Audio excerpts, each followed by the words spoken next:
只因为头发和眼睛的颜色不同，一群人在围墙内部当少爷小姐，另一群人却要在外面殊死战斗守护他们。难道白种人就天生高贵吗？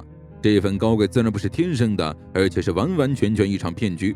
白系种中少有良心的人雷娜在新兵的课堂上揭开了所有人都心知肚明的黑暗真相，却被人质问：那你去过战场吗？其实他是去过一次的，但没有参加战斗。拼上性命战斗的只有被他们剥夺了市民权的86们。教授们已经开始慌了，可是碍于雷娜少佐的身份，又不敢强迫他下来。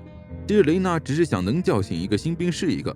86不是人形猪，上战场的甚至是与他们年龄相仿的10几岁的少年少女。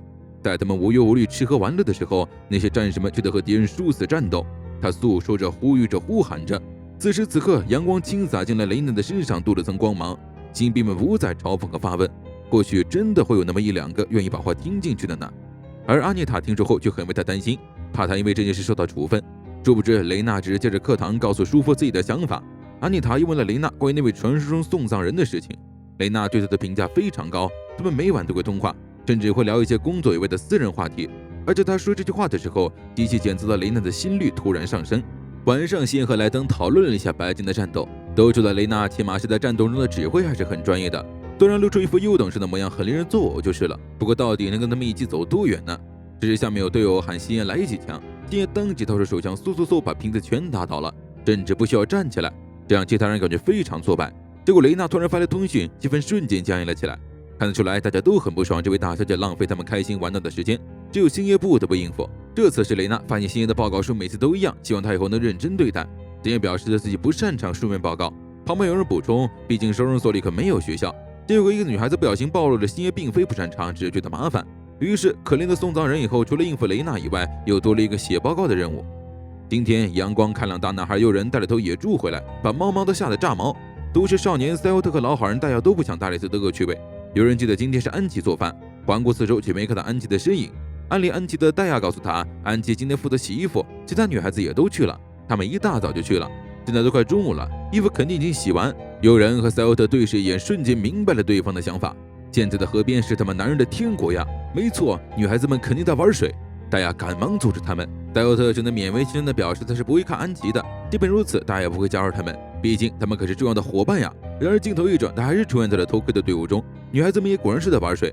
这种女生群聚的话题自然少不了恋爱。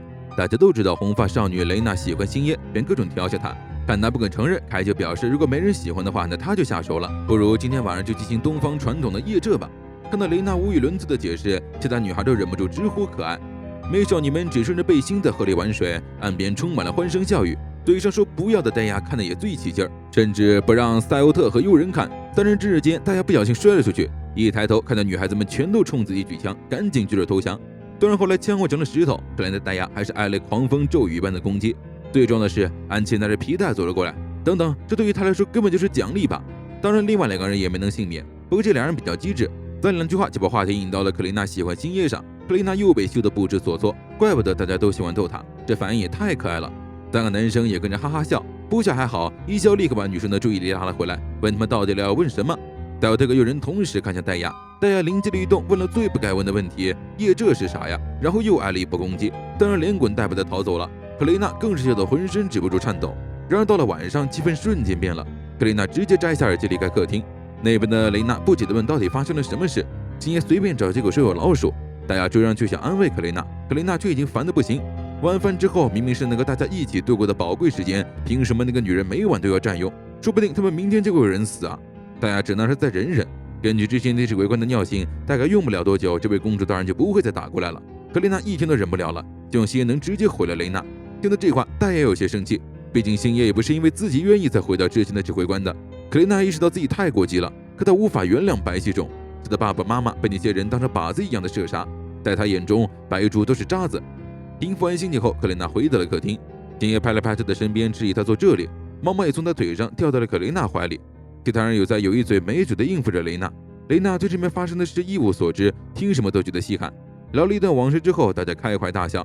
在说到强制收容区的环境时，雷娜忽然问了樱花一句：“樱花，你有怨恨我们吗？”正和有人打败的樱花思索了一下，表示喜欢的确喜欢不上。毕竟他们白系种不由分说把他们赶到了这里，还强迫他们上战场拼命，把他们像家畜一样的对待，怎么可能喜欢呢？但他也知道白系种都并不全是坏人，就像86也不都是好人一样。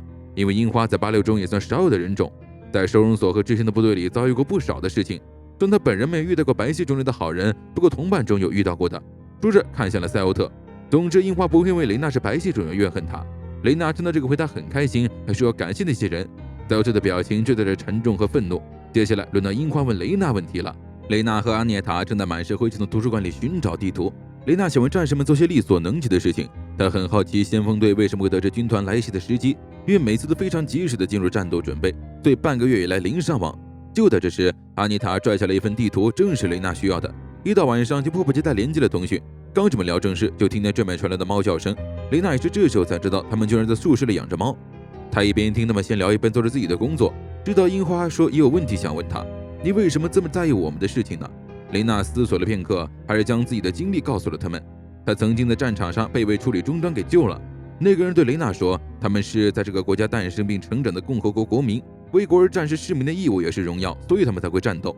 这番话深深打动了当时的雷娜，让他觉得他必须回应那些为国而战的战士们。结果樱花听完这故事里唯一的感想是问雷娜，指挥官，你还是处女吧？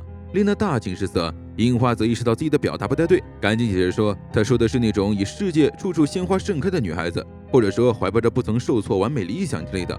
总之他的意思是雷娜不是坏人，但也正因如此，他不适合这个职责，甚至不该与他们这些人牵扯。毕竟他们先锋队的人不像救雷娜那个人一样拥有崇高的信念。